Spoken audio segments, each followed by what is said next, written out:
एक बार एक वृद्ध ने अपने छोटे से गांव के कुएं के पास बैठे हुए एक बच्चे को ऐसा प्रश्न पूछते सुना। तुम जरा बताओ, अगर तुम्हें पता चल जाए कि तुम्हारी आखिरी सांस कल है, तो आज तुम किस बात पर रोया करोगे? बच्चे ने चुप्पी से अपनी छोटी उंगलियां मोड़कर कहा, शायद उन चीजों पर रोऊंगा जो मैंने नहीं की। उस रात उसी बच्चे की आंखें खुलीं और उसने देखा कि आकाश में एक तारा इतना पास आ गया है जैसे कोई पुराना आर्ष्य उससे बातें करने आया हो। उसी रात उसने वादा किया, जीवन को ऐसे जीना है कि मौत आने पर भी पछतावा ना हो। यह छोटी सी बात, यह एक सवाल और वह वादा, यही है उस किताब का सबसे बड़ा कथानक। नमस्कार दोस्तों, स्वागत है आपका किताब कथा में। आज हम बात करेंगे ऋषि मार्कंडेय की। जब मैं आपको पहली बार मार्कंडेय की कहानी सुनाऊंगा तो मानो आप उसी गांव की मिट्टी की खुशबू सांसों में महसूस करने लगेंगे। आप उसके साथ चलेंगे, उसके साथ चुप होंगे और कई बार अपने आप से पूछेंगे, क्या मैं भी वैसा कर सकता हूं? मार्कंडेय का बचपन साधारण था, पर उसके अंदर जो एक छोटा सा सवाल जगा था, वही उसे असाधारण बना गया। वह सवाल था, क्या मेरी एक छोटी सी जिंदगी किसी और की जिंदगी बदल सकती है? यह सवाल उसने रातों में पूछा, खेतों में पूछा और उन धीमी धीमी देर रातों में भी पूछा जब गांव सोता था, पर उसका मन जागता रहता था। वह गीत गाता था, पर उसके गीत किसी खुशमिजाजता का गीत नहीं थे, वे सवालों के गीत थे। लोग उसके गीत सुनकर रो देते और रोते हुए भी हंस लेते।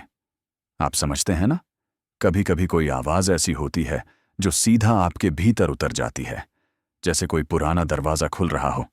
कुछ ऐसा ही हुआ जब मार्कंडेय गाता। उसकी आवाज में एक सच्चाई थी जो किसी को भी झकझोर देती थी। पर सच्चाई की आवाज सुनने के लिए हिम्मत चाहिए, और हिम्मत किससे आती है? टूटे हुए वादों से, अधूरे सपनों से, उन दिनों से जब हमने खुद से झूठ बोला कि अभी बाद में कर लेंगे। मार्कंडेय ने वे सारे झूठ खुद से साफ कर दिए। उसने पहली कसम तब खाई जब उसकी मां ने उसे बोला, बेटा, दुनिया बड़ी है पर तू छोटा है। उसने मां की आंखों में जो थकान देखी, वही उसने अपनी ताकत बना ली। उसने ठाना कि वह छोटा रहकर भी बड़ा करेगा, छोटी छोटी अच्छाइयों से। क्या आपने कभी सोचा है कि एक छोटा सा वादा कितना बड़ा बदलाव ला सकता है? मार्कंडेय ने सोचा, और उसने हर रोज एक छोटा वादा पूरा किया। साफ हाथ, सच्चा बोलना, किसी की मदद करना और सबसे बढ़कर अपने डर से सामना करना। एक रात जब सायाह में हवा शांत थी और मंडी की घंटियां दूर से सुनाई दे रही थीं, मार्कंडेय ने एक वृद्ध से पूछा, दादा, क्या कोई ऐसा तरीका है कि समय को भी बदला जा सके? वृद्ध ने उसकी आंखों में देखा और बोला, बेटा, समय कठिन है, पर उसकी परवाह करने वाले भी कठोर होते हैं। पर अगर तेरा दिल सच्चा है तो समय भी तेरी कहानी सुनता है। यह शब्द उसके भीतर जैसे किसी बीज के रूप में गिरे। वह बीज धीरे धीरे बढ़ा और बढ़ने के साथ उसके भीतर की बेचैनी और ठट्ठी दोनों गहरी होती गई, क्योंकि हर उन्नति के साथ सवाल और बढ़ते हैं। मार्कंडेय ने गांव में छोटे छोटे काम किए। किसी बूढ़े के लिए लकड़ी जुटाई, किसी बच्चे को पढ़ाया, किसी को उसकी गलती समझाई। पर उसके कामों का असर अचानक नहीं दिखा। वह धीरे धीरे जड़ें जमा रहा था, जैसे कोई पेड़ जो शुरुआत में पतला दिखता है पर हफ्तों, सालों में घना हो जाता है। क्या आप याद रख सकते हैं कि आपने किस दिन किसी के लिए बिना किसी लाभ की उम्मीद के कुछ किया था? शायद वह वही दिन होता है जब आप अपने भीतर बदलते हैं। मार्कंडेय ने अपने छोटे छोटे कर्मों को बड़ा माना। उसने न कभी दिखावा किया, न किसी से शोषण की उम्मीद रखी, केवल एक सच्चे इरादे से जिया। धीरे धीरे लोग उसकी तरफ देखने लगे, पर साथ ही आलोचना भी आई। कुछ ने कहा कि वह दिखावा कर रहा है, कुछ ने कहा कि वह खुद को बड़ा बना रहा है। यह सुनकर मार्कंडेय उदास नहीं हुआ। उसने जाना कि सच्ची राह पर चलते हुए आलोचना आती है, पर उसकी आवश्यकता नहीं कि वह उन शब्दों से डरकर अपने भविष्य को बदल दे। उसने सीखा, किसी की निंदा को अपनी गति का कारण मत बनने दो। पर यह सीख आसान नहीं थी। कई बार वह अकेलापन महसूस करता। ऐसा समय आता जब आपके कदम आपके सिवा किसी और को समझ नहीं आते, और अकेलापन एक धारा की तरह कभी कभी आपको भीतर से धकेल देता है, पर वही धक्का आपको मजबूत भी बनाता है। एक मोड़ आया जब मार्कंडेय ने देखा कि गांव के कुछ बच्चे उसकी बातों पर अमल कर रहे हैं। एक बच्चे ने अपने माँ बाप से मांगा कि उसे स्कूल भेजा जाए। एक और ने अपने बड़ों की मदद करना शुरू कर दिया। यह छोटी छोटी ज्वालाएं मिलकर एक बड़ी लौ बनती दिखाई दी। तभी उसे एहसास हुआ, जो वह दे रहा था वह सिर्फ ज्ञान नहीं था, वह उम्मीद थी, और उम्मीद किसी को भी बदल सकती है। आपने कभी किसी की आंखों में उम्मीद की चमक देखी है? वह चमक जो किसी को उठने की वजह दे दे, वही असली इनाम होती है। पर हर कहानी में एक टेस्ट आता है, और मार्कंडेय के लिए वह टेस्ट था जब उसे अपने भीतर के सबसे गहरे डर का सामना करना पड़ा। डर जो कहता था, क्या यह सब बेकार नहीं जाएगा? क्या तेरी मेहनत सिर्फ एक क्षणिक चमक रह जाएगी? उसने सुना कि कुछ लोगों ने उसके पीछे के मकसद पर सवाल उठाए, और अचानक उसके भीतर वह पुराना संदेह फिर से जाग उठा। पर इस बार कुछ अलग था। उसने अपने भीतर की उस आवाज को ध्यान से सुना और फिर बोला, अगर मैं हर दिन एक सच्चा काम करूं तो चाहे लोग ना देखें, ये काम कहीं ना कहीं अंकुर फोड़ेगा। यह वचन उसे उस डर के पार ले गया। अब आप खुद से पूछिए, क्या आप भी अपनी किसी छोटी आदत को इतनी ईमानदारी से निभाते हैं कि वह किसी की जिंदगी बदल दे? क्या आपने कभी सोचा है कि आपकी रोजमर्रा की एक सच्ची बात कितनी बड़ी विरासत छोड़ सकती है? मार्कंडेय ने अपनी छोटी छोटी बातों को जीवन का नियम बना लिया, और इसी नियम ने उसे एक अजीब पहचान दी।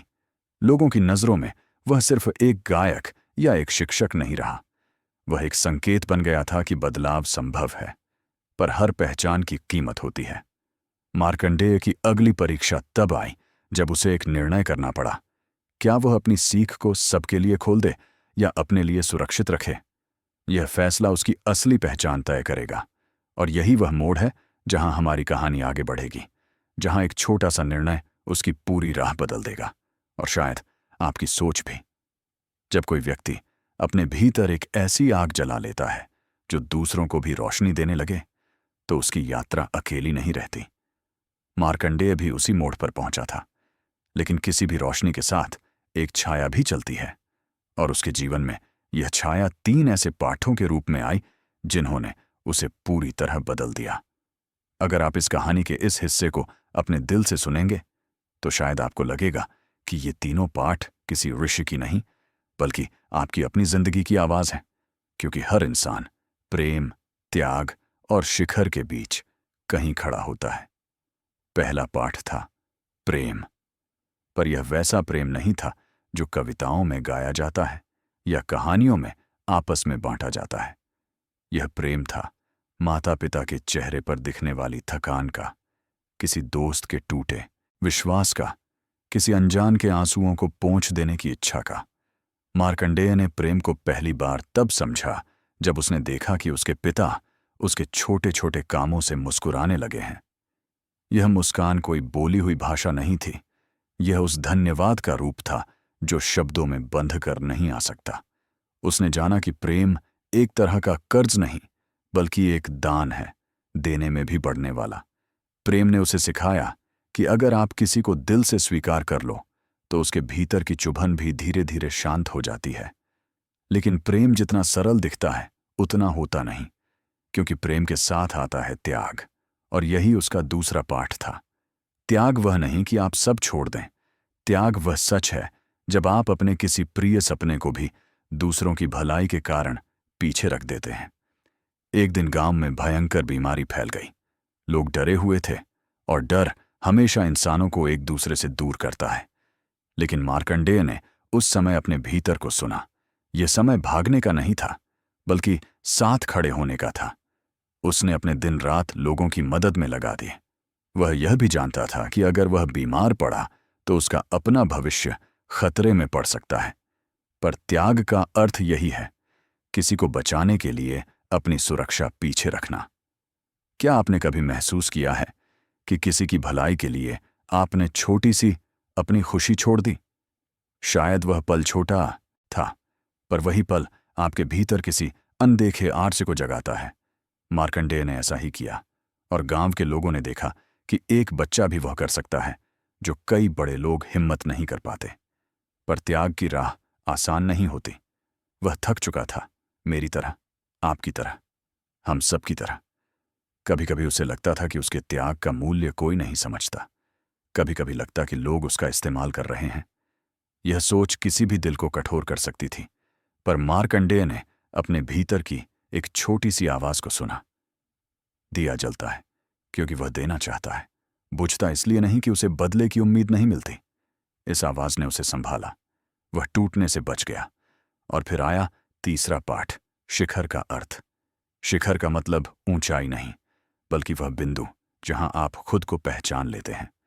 जब आप यह समझ जाते हैं कि आपकी आवाज का वजन है, आपके कर्मों का असर है, और आपकी जिंदगी एक रास्ता बना सकती है। यह वह मोड़ था जब कई बुजुर्ग उसे सलाह लेने आने लगे। लोग उससे पूछते कि किस दिशा में जाए, किस निर्णय में क्या सही है। और सच कहें तो वह खुद भी कई बार डरा, क्योंकि बड़ी बड़ी बातों का जवाब देना आसान नहीं होता। पर शिखर हमेशा डर के पार होता है। एक दिन एक वृद्ध औरत उसके पास आई और बोली, बेटा, लोग कहते हैं तू बड़ा ज्ञानी हो गया है, पर मुझे बता, ज्ञान क्या होता है? मार्कंडेय के पास कोई तैयार जवाब नहीं था। वह बैठा, चुप रहा, और फिर नरम स्वर में बोला, ज्ञान वह है जिससे आप किसी को चोट पहुंचाए बिना सच कह सकें। यह वाक्य उस वृद्ध के चेहरे पर एक गहरी शांति लेकर आया, और उसी पल उसने समझा कि शिखर का अर्थ दूसरों पर चढ़ना नहीं, बल्कि दूसरों को उठाना है। इन तीनों पाठों ने उसे एक नया आदमी बना दिया, पर साथ ही उसे एक भारी बोझ भी दिया, क्योंकि जब लोग आपको आदर्श बनाने लगते हैं तो आपका हर निर्णय आपकी अपनी सीमाओं से बड़ा हो जाता है। अब वह सिर्फ मार्कंडेय नहीं रहा था, वह लोगों की उम्मीदों की छाया बन गया था। जब वह थकता तो उसे लगता कि उसे रुकना नहीं चाहिए। जब वह दुखी होता तो उसे लगता कि उसे मुस्कुराना ही पड़ेगा।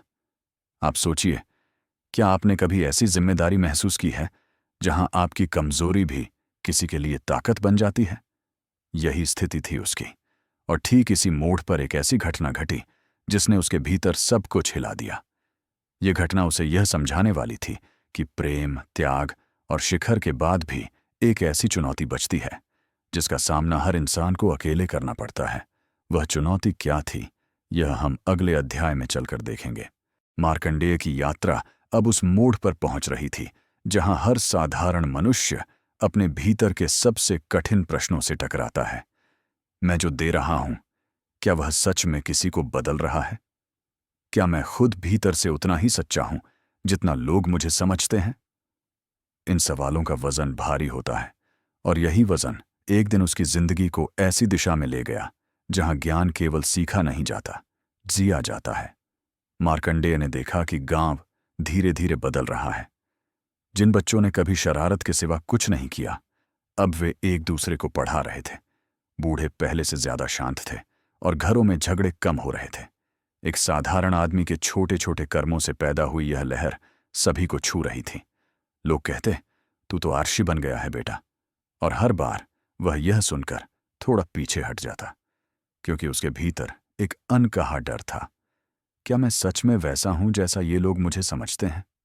यह सवाल जितना दिखता है उससे कहीं ज्यादा डरावना है, क्योंकि हम सबके भीतर एक हिस्सा ऐसा होता है जिसे हम किसी को दिखाना नहीं चाहते। हमारे असली डर, हमारी कमजोरियां, हमारे छिपे हुए गुस्से, हमारी अधूरी इच्छाएं, यह सब वह हिस्सा है जिसे हर इंसान खुद से भी छुपा लेता है। पर सच्चा ज्ञान तभी आता है जब आप इस हिस्से को स्वीकार कर लेते हैं, और मार्कंडेय इस स्वीकार्यता की ओर बढ़ रहा था। एक दिन गांव में एक बड़ी समस्या आ गई। दो परिवार जो कभी एक दूसरे को भाई कहते थे, अचानक दुश्मनी की हद तक पहुंच गए। किसी पुराने मामले को लेकर विवाद इतना बढ़ा कि दोनों पक्ष एक दूसरे के सामने खड़े होकर अपनी आवाजें उठाने लगे। लोग डर गए कि कहीं यह लड़ाई पूरे गांव को न बांट दे। मार्कंडेय को बुलाया गया। पहली बार उसे लगा कि लोग उस पर बहुत ज्यादा भरोसा कर रहे हैं। वह खुद एक युवा था, लेकिन उससे उम्मीद की जा रही थी कि वह एक पूरा गांव बचा लेगा। उसके भीतर एक आवाज उठी, क्या मैं सच में कर सकता हूं? क्या मैं विफल हुआ तो? यह डर बहुत वास्तविक था। फिर भी वह वहां पहुंचा। उसने दोनों पक्षों को बैठाया वहां कोई मंच नहीं था, कोई किताब नहीं थी, कोई नियम नहीं थे। सिर्फ 3 लोग थे, 2 गुस्से में और एक गहरी सांस लिए हुए। कुछ देर तक उसने कुछ नहीं कहा। चुप्पी कभी कभी शब्दों से ज्यादा असर करती है। फिर वह बोला, ऐसी आवाज में जो किसी के भीतर उतर जाए। अगर आप लोग एक दूसरे को चोट पहुंचाकर कुछ पा भी लेंगे तो क्या आप रात को चैन से सो पाएंगे? क्या आपकी जीत आपके बच्चों के चेहरे पर मुस्कान ला देगी? जो आप आज लड़कर बचाना चाहते हैं, क्या उसे आप कल खोते हुए देखना चाहेंगे? दोनों परिवार चुप हो गए। गुस्सा इंसान को अंधा करता है, पर सच कभी कभी उसके चेहरे पर पानी का छींटा बनकर गिरता है। लेकिन असली घटना अभी बाकी थी। मार्कंडेय ने महसूस किया कि दूसरों को संभालते संभालते वह खुद भीतर से टूट रहा है। जब भी वह अकेला होता, उसे लगता कि वह अपने कामों जितना महान नहीं है। उसे लगता कि लोग उससे उम्मीदें रखकर गलती कर रहे हैं, और यह भावना किसी भी इंसान को भीतर से चीर सकती है। उसका गुरु बहुत समय बाद गांव आया। उसने मार्कंडेय को देखा। उसकी आंखों में थकान, उसकी आवाज में एक अनसुना बोझ और उसकी मुस्कान में एक अदृश्य पीड़ा। गुरु ने उससे पूछा, बता, क्या तू खुश है? मार्कंडेय चुप हो गया। यह एक ऐसा प्रश्न था जो किसी को भी अंदर से खोल देता है। कुछ देर बाद उसने अपनी सबसे सच्ची बात कह दी। मुझे डर लगता है कि लोग मेरी पूजा करने लगेंगे और मैं खुद को खो दूंगा। मुझे डर है कि मैं वह नहीं बन पाऊंगा जो लोग समझते हैं। और मुझे सबसे ज्यादा डर यह है कि मैं सच कहने से एक दिन डरने लग जाऊंगा। गुरु मुस्कुराए, दुखी नहीं बल्कि संतोष से। बोले, यही असली शिक्षा है। जब तुझे अपने डर दिखने लगे, तभी तेरी आत्मा सीखने को तैयार होती है। जो आदमी अपने डर को पहचान लेता है, वही समय को बदलने की क्षमता रखता है। यह सुनकर मार्कंडेय की आंखों में एक नई चमक आई, शांत, स्थिर और गहरी। लेकिन आगे एक और चुनौती थी। अब तक उसकी शिक्षा शब्दों में थी, पर अब उसे एक ऐसी स्थिति का सामना करना था जहां उसकी शिक्षा को सिर्फ बोलकर नहीं, जीकर साबित करना था।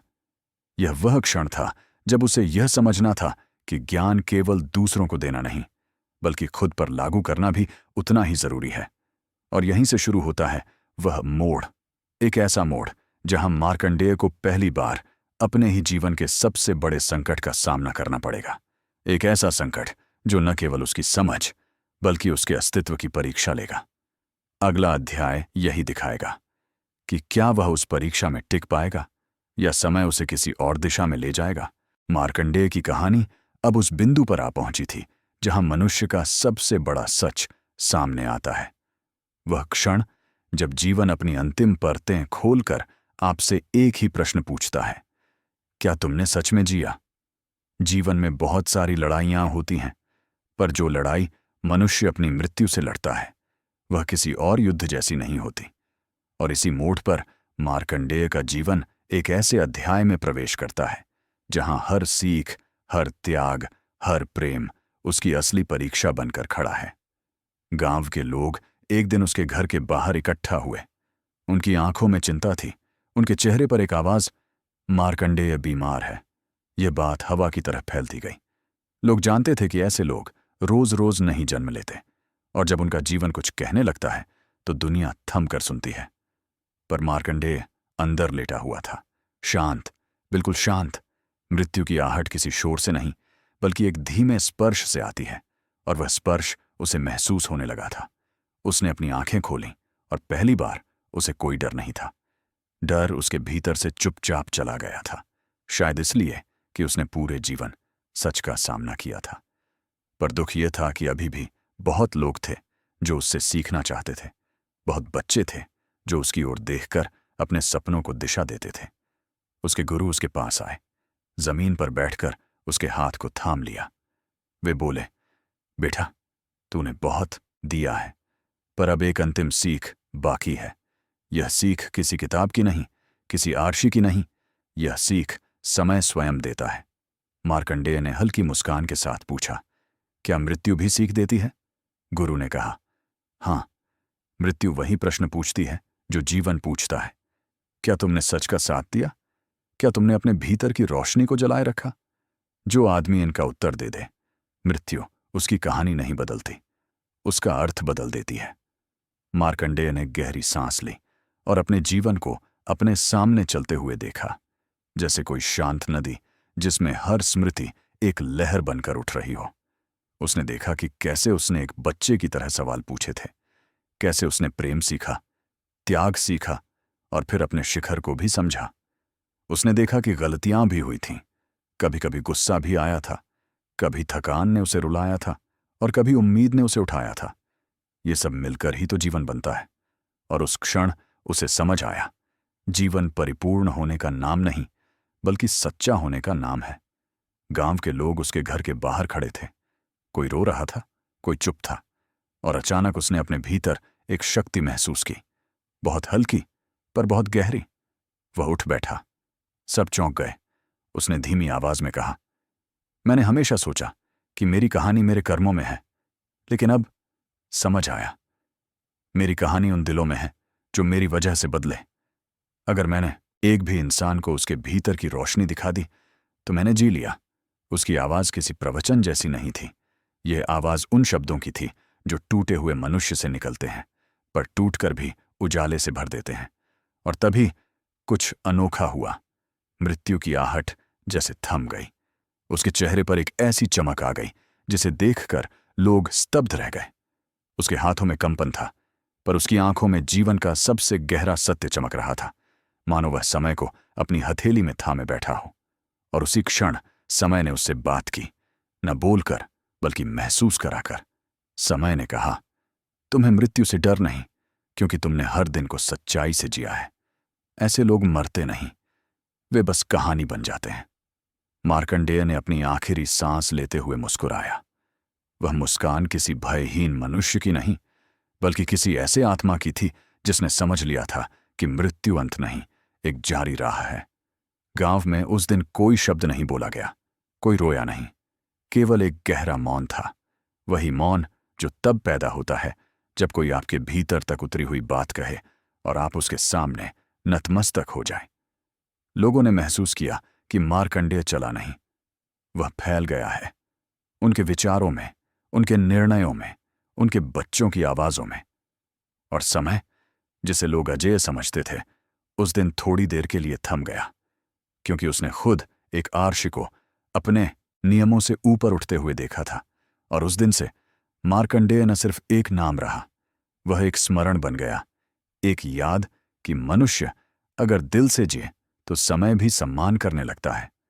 अब आप अपने भीतर झांक कर पूछिए, क्या मैं ऐसे जी रहा हूं कि मेरी आखिरी सांस एक मुस्कान बने या एक पछतावा? यदि आपके मन में यह प्रश्न जागा है तो समझिए, कहानी ने अपना काम कर दिया है। अगर आपको ये कहानी पसंद आई हो तो चैनल किताब कथा को जरूर सब्सक्राइब करें, ताकि अगली किताब की कहानी सबसे पहले आप तक पहुंचे।